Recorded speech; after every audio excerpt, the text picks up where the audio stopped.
I'm Alex Michelson. Joining us this week, 4 news-making women. The issue is abortion rights. And I just want to be perfectly clear, Alex. Everybody has a right to choose. We speak exclusively with presidential candidate Kamala Harris about abortion, education, guns, and why she's not ahead in her home state. Plus, this week, Gloria Allred leads massive protests for abortion rights, including this one in New York City. Gloria is standing by to talk with us. She's sharing why this issue is so personal to her. Plus, Tomi Lahren was one of the top trending topics in the country after this surprising commentary about abortion went viral. Tomi is here in studio to talk about that and her one word for each of the presidential candidates. Then, what is the Great American Lie? So the Great American First ever one-on-one interview with California's first partner, Jennifer Siebel Newsom. What does she think is the Great American Lie, and what's wrong with the term First Lady? The Issue Is starts right now.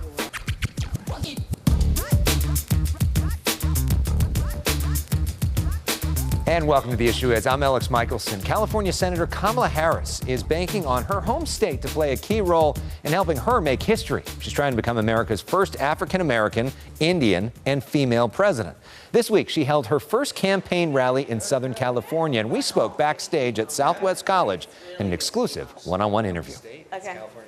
Senator Harris, welcome back to The Issue Is. Alex, it's good to be with you. Good to Thank see you. Okay, so the last time that we talked, I asked you to blink if you were running. You blinked. A couple days later, you ran. And since there's been a whole lot of other people that have also been running, I guess they're all blinking too. Yeah. The most basic question is, why you of all of them? Well, listen, first of all, I think that we are at a point in the history of our country where we want leadership that's about lifting people up and not tearing them down. I have a proven track record of leadership, both at the local level, as an elected leader in the local level, state level, and federal level. I have a proven track record of knowing how to fight and win. And, you know, ultimately, I know how to successfully prosecute the case against the policies of this administration. There is no question that in the next president of the United States, we want a commander-in-chief who understands how to appreciate and respect her power and how to use it in a way that is in the best interest of the American public and not self-interest. It's good to have you back home in California. I'm so happy to be home. California's never meant more to the presidential election because it's moved up. Yes. You have an extraordinary number of statewide elected officials who are endorsing you. Yes, I'm very honored to have polls this show support. you're not in the lead here right now. Why do you think that is, and where do you prioritize California with your larger electoral strategy? Well, listen, I mean, I am a very proud daughter of California, and I am very proud and honored that the state of California and the people of the state have elected me 3 times. There is so much work to be done, and I think that California has always been a leader around what the future can look like in a way that includes everybody, and I'm going to be campaigning up and down our state like I always have to earn every vote. One of the most important issues to a lot of Californians is reproductive rights, which is so important to you as a potential first female president. That's exactly right. What we're seeing around in other states are these laws limiting abortion. How should California respond? Should Hollywood boycott these states? Should there be, a travel ban from California? What should California do in response to what's happening? Well, I'll tell you what I've been doing. I've been asking my supporters to support the advocates who are on the ground in those states to make sure that the women of those states have access to health care and reproductive health care. And I just want to be perfectly clear, Alex. Everybody has a right to choose. And what we have to have is a country and a society that says you have a right to make a decision with your God, with your healthcare provider, with your family, and whatever choice you make, we should respect. But government should not be in the business of telling a woman what she should do with her own body. Let's talk for a moment about the issue of gun control. You are supporting executive orders potentially to bring back the assault weapons ban. Do you think that as president you would declare a national emergency when it comes to the issue of gun violence? Is that needed in this country? Well, I'll first tell you that to have reasonable gun safety laws is to understand that we reject the false choice that suggests you're either in favor of the Second Amendment or you want to take everyone's guns away. What we need is reasonable gun safety laws. Look, fine if you want to go hunting, but we need universal background checks. We need an assault weapons ban. We have so many tragedies that we have witnessed. And we've got to do better, and we can do better. And frankly, what is the reason why we have not? It's because Congress has not had the courage to act. Right. So I'm getting wrapped up. I wish I could talk to you all day. Yeah. I got to ask one fun question, because we always do on our show, Yes. right? I know you love cooking. I do. And you love recipes. And you love Sunday night dinner. I do. So if the country was coming over... Tonight, I'll tell you what I'm making tonight. Well, what's your favorite recipe? Walk me through it. Roast chicken.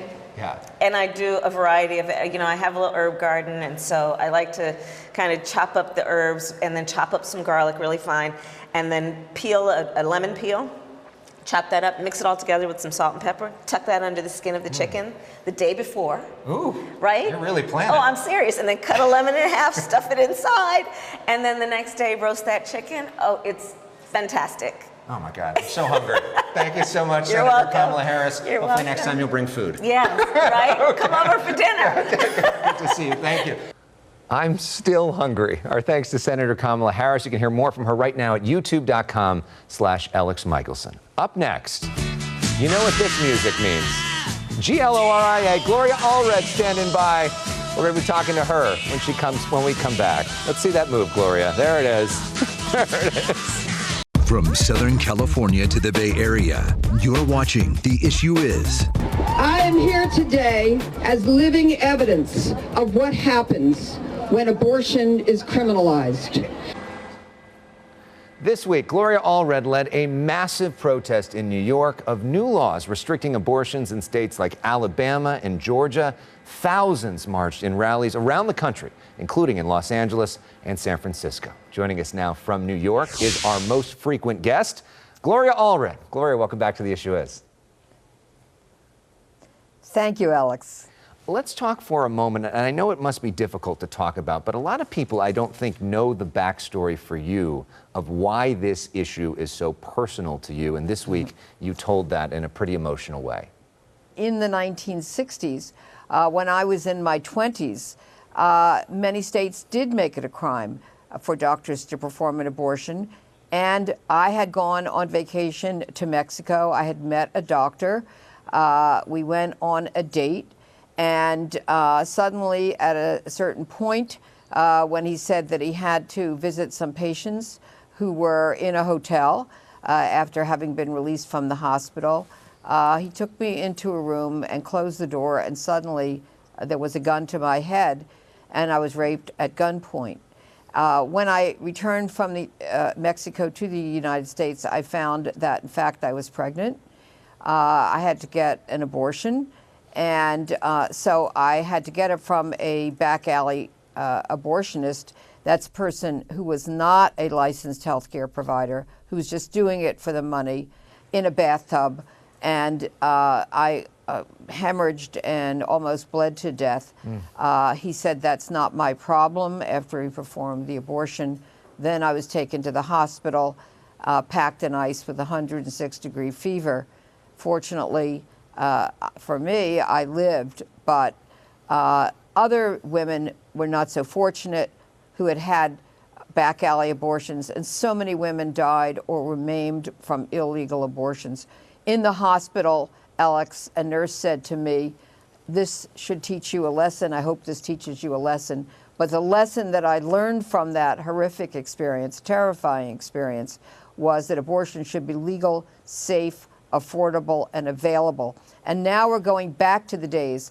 Now the anti-choice movement, what I call the mandatory motherhood movement, is attempting to have Roe v. Wade reversed by the United States Supreme Court and abortion criminalized again.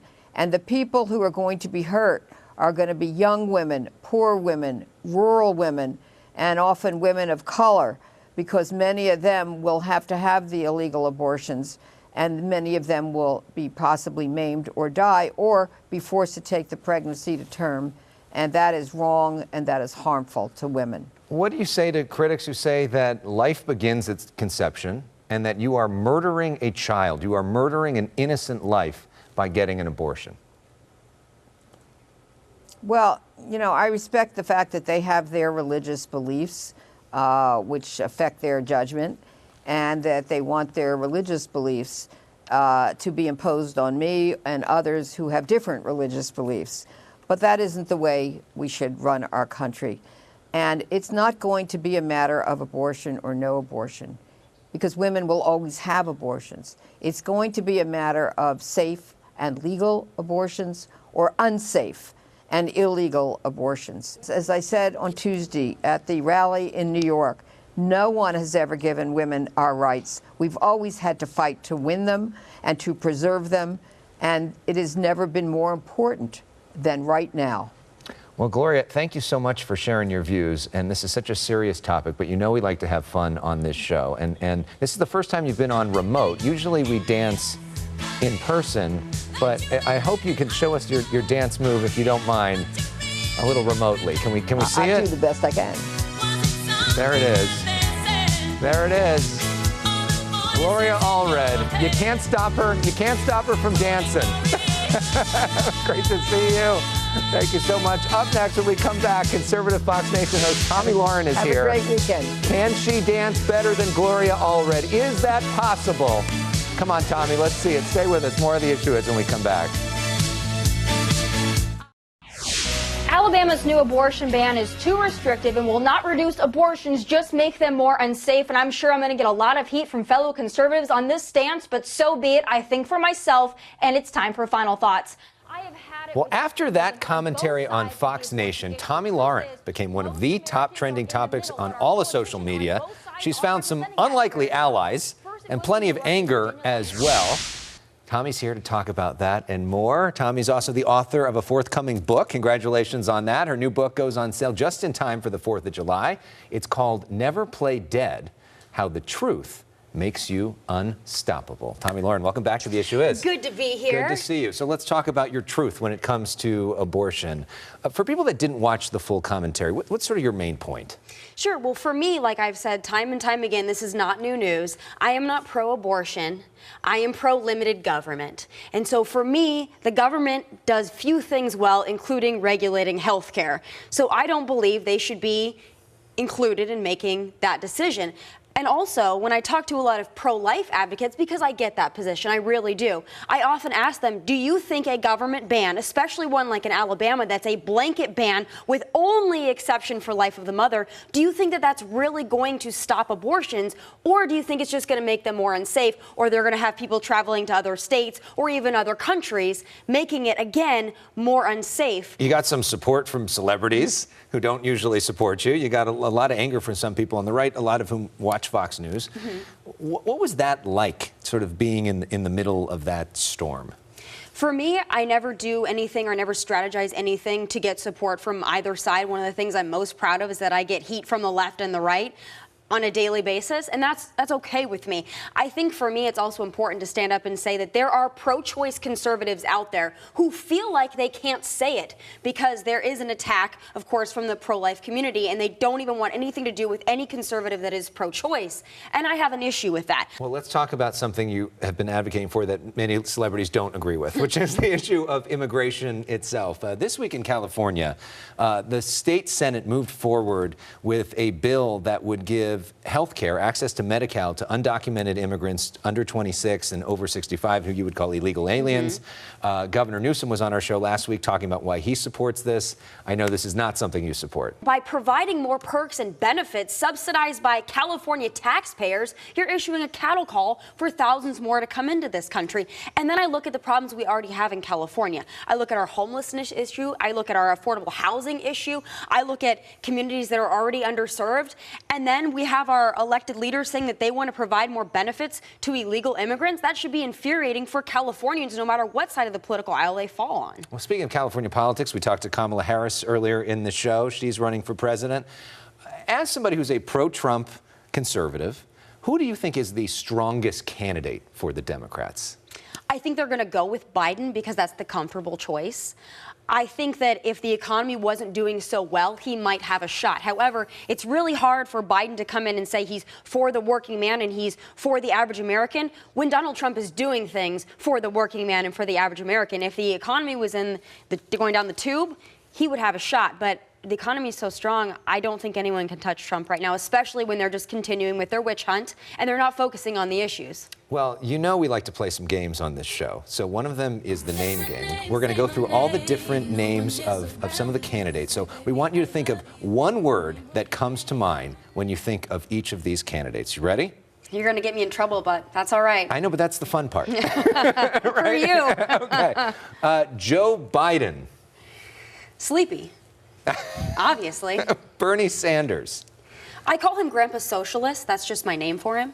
Kamala Harris. Phony. Pete Buttigieg, Mayor Pete. Disingenuous.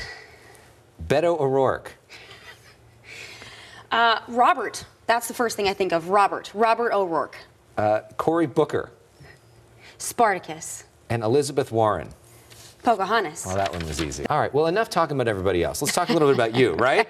So we like to play a game called Personal Issues, where we get to know a little bit more about you and some of the stuff that you may not talk about in the commentaries to get to know who you are. So, you ready? We're going to put 30 seconds on the clock. We're going to play our music. Here we go. And favorite movie? American Sniper. Favorite athlete? Nick Boza, actually. Favorite band? Favorite band? Florida Georgia Line. Favorite meal? Spaghetti. Favorite quote or motto? Never play dead. Favorite song? Oh, well, you know, I'm such a Cardi B fan, so really any collection of Cardi B I'm good with. Do you have a favorite holiday? 4th of July, obviously. 4th of July is a great holiday, and Memorial Day, a great holiday as well. Absolutely. And we're all thinking about our troops as well. I know you and Cardi B got into a fight, so that was a joke for people that didn't recognize that. I still like her music, though. It's a joke, but I still like her music. But we do have another song choice that you made. Tell us about this. A little Up Down, right? A little Up Down because Morgan's a friend of mine. I think he's great in the country music scene. He's going to be a big star, and he's always been so kind to me. So I'm supporting the new country artists. So, Gloria Allred taught me a move. Do you have a move you want to show us? I don't have a move, but I'm going to probably do on camera. Can you teach me something? I don't think I could teach you a dance move, but I could probably do hers. What was this? A little bit of this a little was that, hers, a little and this. a little, yeah, I like Gloria's move. She points. Yeah, I like the pointing, and I like that. So I'm going to learn Gloria's We're dance. bringing Tomi Lahren and Gloria Allred together. You don't get that on any other show. Tomi, thanks for being here. Nice to see you. Always good to be here. Up next, we're going to talk to California's first partner, Jennifer Siebel Newsom. You're watching The Issue Is. Somebody pass that fit. Welcome back to The Issue Is. Jennifer Siebel Newsom is balancing life as a mother, activist, director, and California's first partner. She rarely grants one-on-one interviews, but this week she gave us her first while promoting her new film. This film provides solutions, which I think we're all craving these days. At the Paley Center in Beverly Hills, California's first partner, Jennifer Siebel Newsom, hosts the first Southern California screening of her new film, The Great American Lie. What is The Great American Lie? So The Great American Lie is basically an unveiling of the truth that the American dream isn't the reality it's purported to be. As a director, Siebel Newsom traveled across the state and the country, examining the roots of income inequality. That's not an income gap, that is an income canyon. She found that the zip code and family you're born into is more determinative of your success than it has been in decades. I see so many people working very hard and not being rewarded with even a basic living wage. We just have to vote our values at the ballot box, and we have to vote our values with our pocketbooks. The Stanford-educated Newsom is the first governor's spouse not to call herself First Lady. To me, first partner is both gender inclusive and gender expansive. So we will have a female governor someday, and we will have an LGBTQ governor. It's just a matter of time. How do you see this role? How do you see the job of first partner? I mean, I see the job as really a responsibility to help uplift women and families in California. Newsom is busy balancing directing and advocacy with being a mom to 4 young kids. How do you do it all? How do you balance all of that yourself? Yeah, I mean, look, it takes a village. It's never pretty. And children matter. At the governor's inauguration, we saw her young son, Dutch, steal the show. How has parenthood changed your life, changed your perspective on things like filmmaking? That's a great question. Well, I think parenthood makes all people less selfish. I don't know how you can be focused on yourself and be a good parent. Like, you have to be other-oriented. Our thanks to California's first partner. You can watch our full interview with Jennifer Siebel Newsom at youtube.com/Alex Michelson. And as part of our podcast, search for The Issue Is wherever you stream. Next week, a special edition of The Issue Is from San Francisco. We are going to be reporting our entire show from the California Democratic Convention. They're expecting at least 14 presidential candidates. Our state has never seen anything like it before, and we're going to be right in the middle of it. Have a great Memorial Day. We'll see you next week in San Francisco.